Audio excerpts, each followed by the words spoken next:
Look at that. Quarter. All right. Very good. Look at that. You see that? I knew that.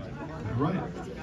So, welcome. Thank you for being here. Who the hell am I? I'm nobody. I'm Joe Graziano. I live in a foreign territory about 100 feet from Ratchet Road called Tom's Lake. So, thanks for letting me in here. Bob and Cindy St. Paul invited me, so if you're not happy, talk to them. Okay?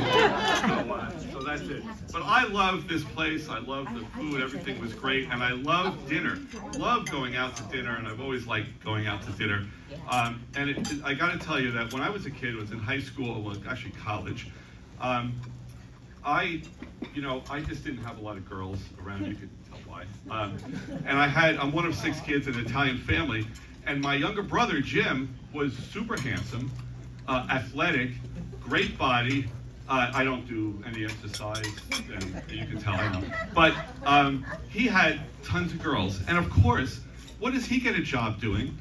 He gets a job as a bartender. And where do I work? The Army Navy store in Bergenfield, New Jersey. So not only did he always have girls, because he was, a pretty handsome guy, but one day I even went after work, I went over to the, bar where he was, and some girl comes up next to me, and I thought, oh, this is really nice. But she looks at my brother, and she says, hey, can I borrow your pen? And takes his pen, and right next to me writes her name, her phone number, wraps it around the pen, and gives it back to my brother. So he's getting that, and what do I get at the Army Navy store? I got a bunch of fat old workmen coming in for work boots. And thank God none of them gave me a pen and the number. So that was that. But so why am I telling you that? Really, no reason. But the reason is I just love dinner and love going out to eat. So when I would finally get a girl to want to go out with me, I had to impress them, and so I would take them out, to go out for dinner. And it cost money because I'm just, a college idiot and taking this girl out to dinner. And my brother, who had all the million girlfriends, he used to say, Joe, you're stupid. You're so stupid. Why are you investing money in dinner? You don't even know if anything's going to come of it. She may not like you. You may not like her. You're wasting your money. And I was like, yeah, I know, but I got to kind of impress her. I got to do something. And he was like, I know, but you got to get away from that. And finally, after a bunch of times, I said, you know what, maybe he's onto something because he's got girls and I don't. So I have to tell you that I took his advice.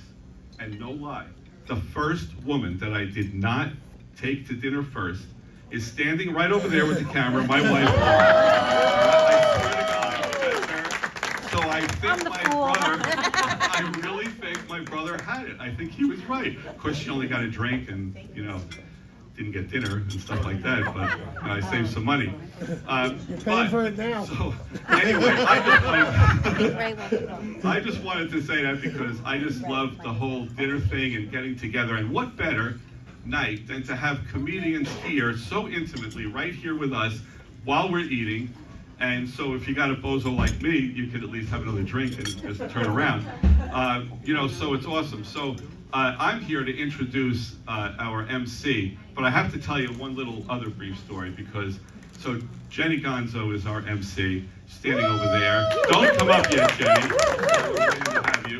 And Bob, her father, is right behind him. That is her.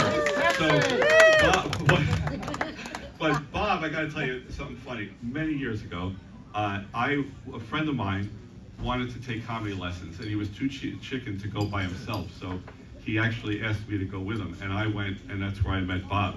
So we went to his training. Obviously, I didn't learn anything.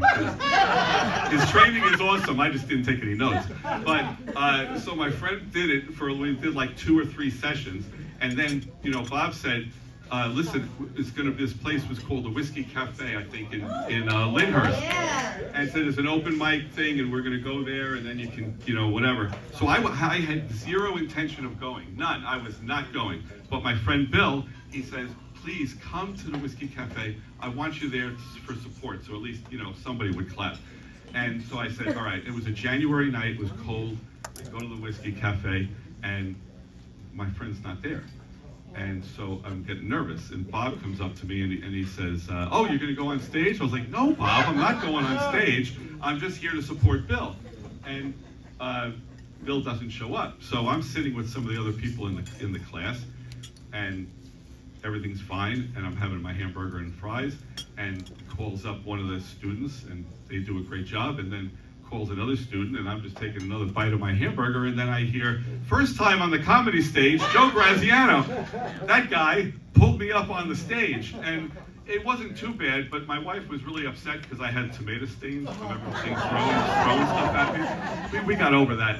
But anyway, I just wanted to say that poor Jenny, I know why you're going to come up here and MC tonight, because your father said you're going to get up here and MC tonight, just like you did. So it is my pleasure and honor to introduce Jenny Gonzo as your MC.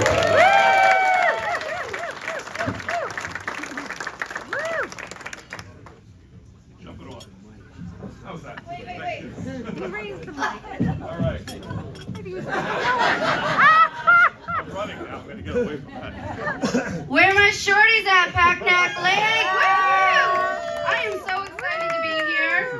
Except I thought I was coming to a